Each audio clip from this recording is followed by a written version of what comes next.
Selamat malam.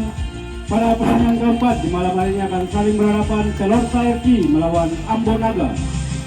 Celorta FC menurunkan pemain sebagai berikut: Diego nomor punggung 3 bertindak sebagai kapten tim, Gap nomor punggung 8, Aska nomor punggung 7, Kaju nomor punggung 9, Eldo nomor punggung 1. Dengan pemain cadangan Edo nomor punggung 10, Aye nomor punggung 12, manajer tim Celorta.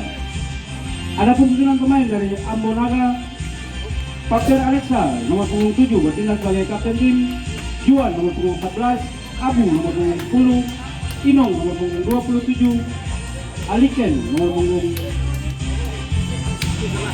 2, pemain cadangan Ajit nomor punggung 9, manajer tim Batosai. Wasit yang akan memimpin pertandingan pada malam